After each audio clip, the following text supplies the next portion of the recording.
All right, all right, all right. What's up, y'all? This is BMB, B to the M to the doggone B, man. We are back again. We got another good show for y'all. We got some pretty good topics as well that we're going to talk about and discuss today. Another thing is, well, we have a special guest with us, Shauna, all the way from the DFW. Hey, Shauna, how you doing? Well, thank you. How are you? We're doing good. We're doing good. We're glad to have you on the show. Shauna, if you guys don't know, is a guest of Brent's. They know each other from just kind of out here battling on these Twitter streets and fighting disinformation, man, about politics, policies, and just everything that's just been going on in our government. So I really hats off to you guys for that, man. I appreciate that. We need more of guys like you on the streets out here fighting for us. So um, just kind of like we normally do, I'm gonna go ahead and introduce everybody, let them kind of get a word in here before we get started. Brent, man, how you doing today, man? What's going on with you?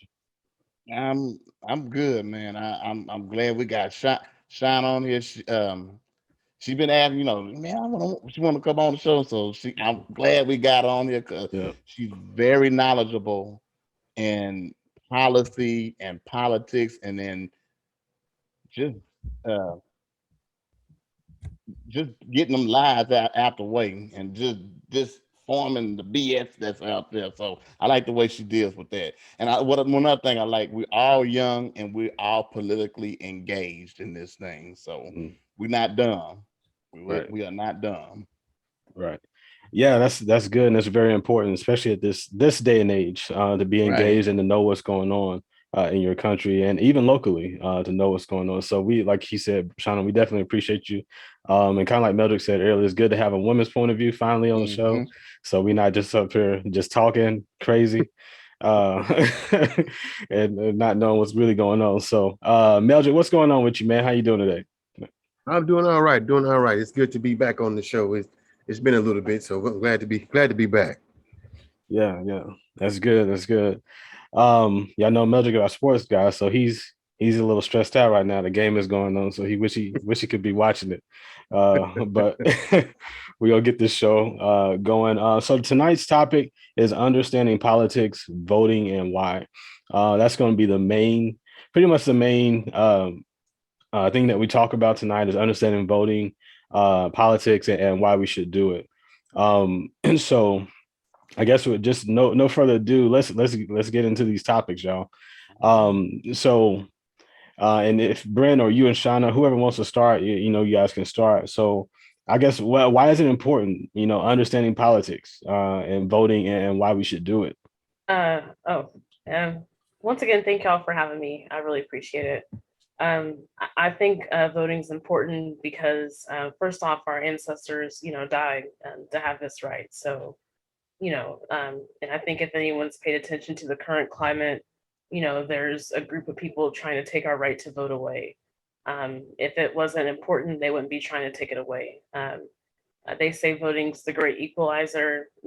Everyone's right to vote is equal to everyone else's right to vote. So voting creates change, it creates policy. So, when people say votes don't count, they actually do count. So I think, it's important for everyone to understand, that their vote does matter and it does count, and that they need to, exercise their right, that, you know, women didn't have,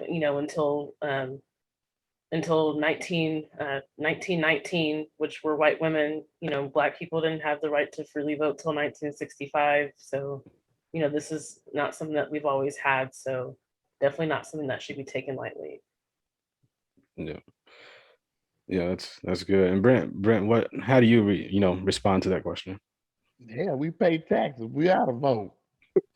I mean, All right. that ought to Okay. handle it, right? I mean, you pay taxes into a system. You should be part of that process to vote for the person that votes with your views. And it's a process. So that means you have to constantly do it. It's not just a one all in all. Well, I voted and that's it. No, you have to vote. You have to hold your elected officials accountable. And then also you have to continue to vote. just so that we can get the things that we want done in our nation, and mostly in our favor. Mm. So, you know, How do you guys how? feel about? Oh, Oh, go go ahead, ahead. Brent. I'm sorry. Go No, ahead. no, you go ahead. Go ahead. I'm I was just sorry. going to say, how do you guys feel about voting, locally in local elections versus, um, I guess, for like presidential, the big election? Is it important to vote locally? Is that something, people should? I'm glad you said. Oh, go ahead, Melder. I believe the local elections is more important than the large election, just because, and I know we talked about it before, that local elections affects you sooner than the national election, Hmm. because it's and those the votes that are the whatever happens in those votes, whatever changes rules in the city that you're in, it'll, like I said, it'll affect you much quicker than the votes and then the national election, because it's right there in your city and your town. So I Mhm. think it's extremely important. That's right. And I'll hold myself accountable. There's a city council vote going on right now I need to go vote for, and I'm gonna have to go tomorrow. I got a text about it. So, Hmm. and turnout's been real low because most people don't go and vote. So, and I think it's important to remember that an election happens whether you vote or not. So, if you forget Right. to go or you sit it out, I mean, people are making your decisions for you. So Right. Exactly. it's very important Man. to go and take part. So um, Right. I don't know where y'all are located. I'm in Carrollton, but I'm in Dallas County. So Okay. the city council, there's some elections going on, so I need to go vote, and I'll be going probably tomorrow because I forgot to go today. So Right. thanks for reminding me. No, that's good. Hey, I think I voted maybe a couple weeks ago I think in our city council uh, Yeah, I did too. elections. Yeah.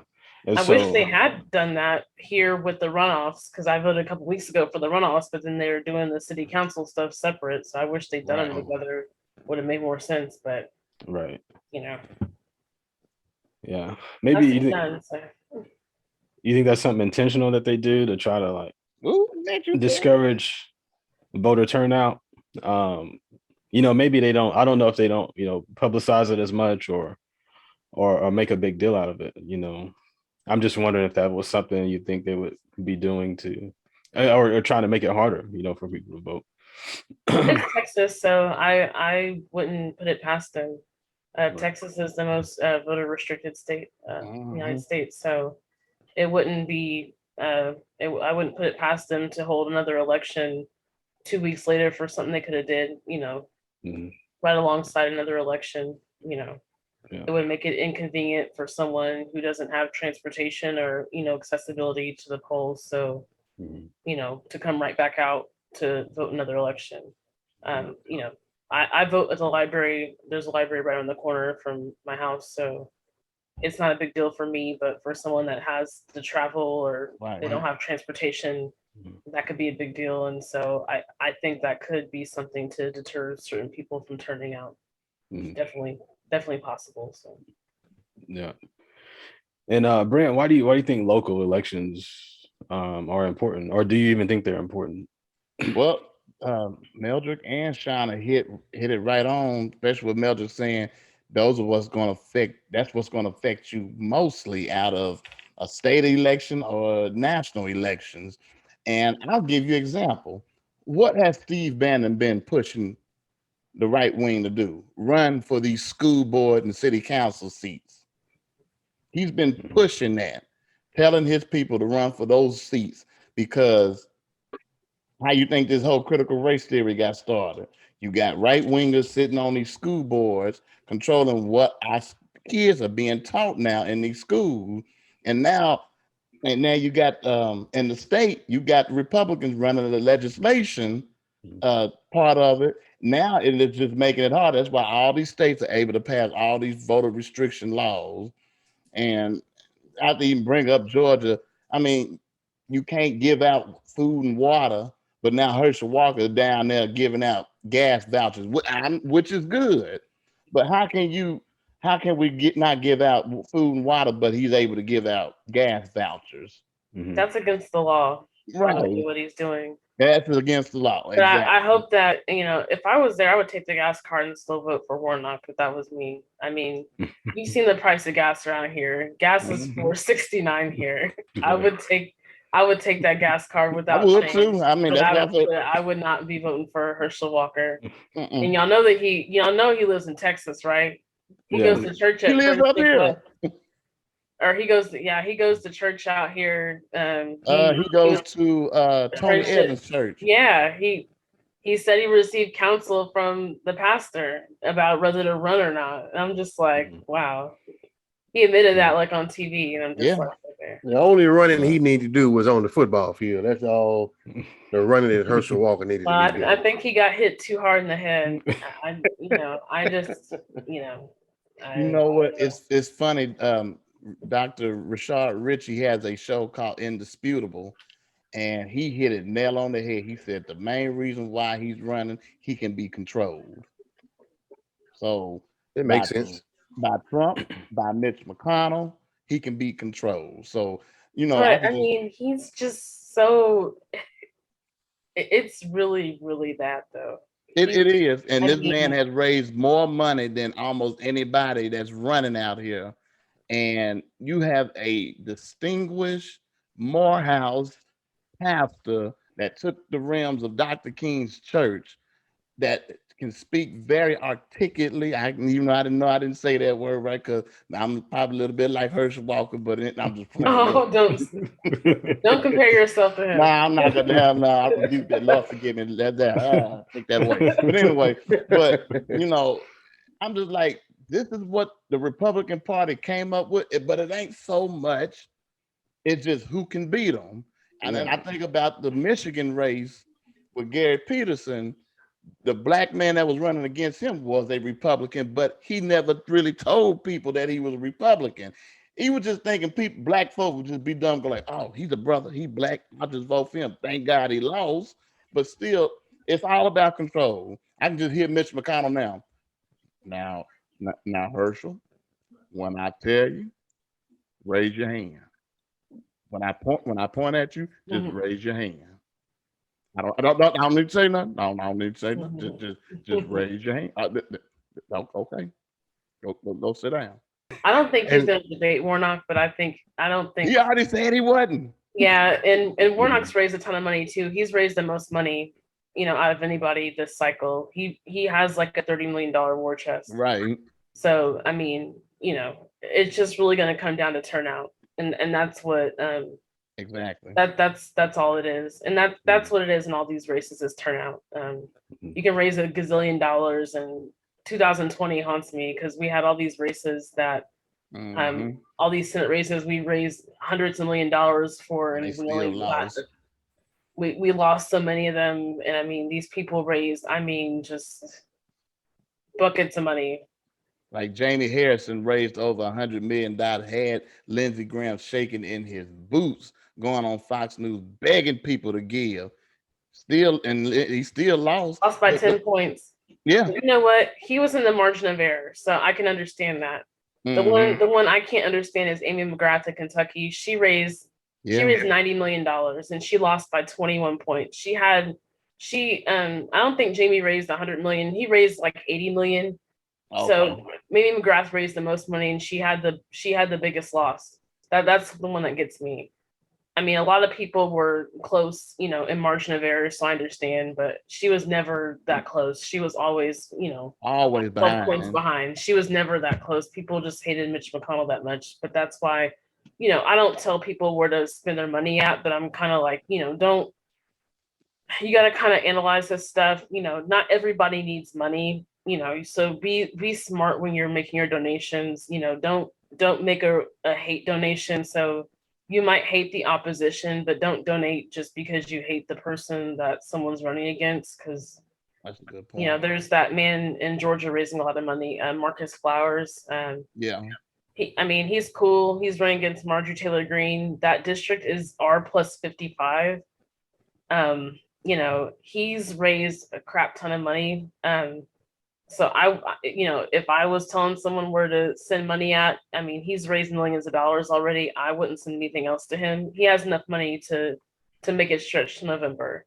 I would put my money somewhere else in another race. Because there were some races last time that could have used some more money that were closer than the ones that lost by a bunch, if I were to advise someone on that. So, he just needs turnout. So, and there's a bunch of races like that. So Okay, no, that's really good advice. I never really thought about that. Donating to campaigns that actually need the money, Right. versus ones that don't, and this actually already raised enough. So, I guess it makes sense to look into what people are raising money for. I guess that would be essential to, okay, well, let me see what this person is raising money for, and what this cause is and what that cause is. Because if you're raising money for the rich already, just to make them richer, I don't think they don't need no money donated to them already. They got the money already. So you can check. So if you want to see what these candidates are spending money on, you can go to the FEC website. It's just fec.gov. You can type in the candidate's name. It'll show you how much money they raised, since they've been running. And sometimes people run multiple races, so it'll tell you the most recent race. It'll also show you how much money they've raised and how much money's come in and how much money's gone out. It has like an itemized breakdown of where the money has been spent, so you can see where the money's going. If you want to know. You So said FCP? FEC, Frank Eric Charles. FEC. I got you. FEC. Yeah. .gov. FEC.gov. Yeah, you can check it out. They're supposed to report quarterly how much money's been made. So we're in second quarter right now, so they've updated their first quarter numbers, and then second quarter numbers are due at the end of I think middle of July is when second quarter numbers are due. So you can see what they're doing with the money. But I like to check that, because I'm gonna be honest, there's a lot of candidates that get forgotten. A lot of Black candidates need our help because they don't get as much airtime on the networks and stuff. They don't get as many interviews or as much promotion as white candidates do. So I made a thread last night. For the first time, Mississippi actually has 4 Black candidates that have the Democratic nomination. Mississippi only has 4 congressional districts, and all 4 of them have a Black nominee for Congress. So that's history. The second district already has a Black congressman. He's the incumbent, Representative Benny Thompson. He's on the January 6th Oversight Committee. He represents Jackson, and that's the only district right now that has a Black, congressman. But there's a Black woman that won last night the nomination. There's a Black man named Shawaski Young, who I've connected with on Twitter. He ran unopposed in the 3rd district, so he's the nominee. And there's a Black man who used to be mayor of Hattiesburg, who won nomination in the 4th district. So we have 4 Black nominees in Mississippi, and they all need money and resources because no one ever, visits there. The DNC is probably going to Democratic National Committee will probably come help a little bit, but people are usually donating endless dollars to other campaigns. But I really want people to kind of focus on these Southern campaigns because no one really gives them much attention. So, we have a chance to put more representation in Congress for people that look like us. Right. I'm glad you brought up Mississippi, and I want to get all y'all's opinion. How is it Mississippi is the most Black populated state in the nation? Am I right? Yes. And how come we're not running that thing? Is it systemic? Yes. Okay. Voter suppression. Fear. Also low voter turnout. I was crunching numbers last night during the primary. The Republican numbers were all higher than the Democratic numbers on turnout. So that could be several issues. I mean, voter registration is one thing. There's disenfranchisement. I'm not sure if Mississippi is one of those states where if you have a felony, you can't ever vote again. There's a handful of states that are like that. That could be something. But I think a lot of it is voter suppression. But we've been out organizing voter suppression forever. So I'm really hoping that this summer, I'm thinking about going out there this summer and seeing what I could do. There's some organizing that needs to happen on the ground out there, but they definitely need some assistance. Mm. The fundraising is very low out there. I checked, for all the candidates, it's pretty low. There's not much, going on that front. Representative Thompson's okay. He's in good shape. He's been the incumbent for a long time, but the other three definitely need some assistance, and they need some. I've been trying to circulate them on Twitter and stuff. When I first met Shawaski, he had like 600 followers on Twitter, and now he has like 13,000 followers. So we did a candidate spaces with him back in February, and so he's definitely boosted his engagement, but fundraising is always good. Natalie James in Arkansas, she won the Senate, the nomination for Senate, U.S. Senate in Arkansas a couple of weeks ago. First Black woman to do that. She definitely needs some assistance out there.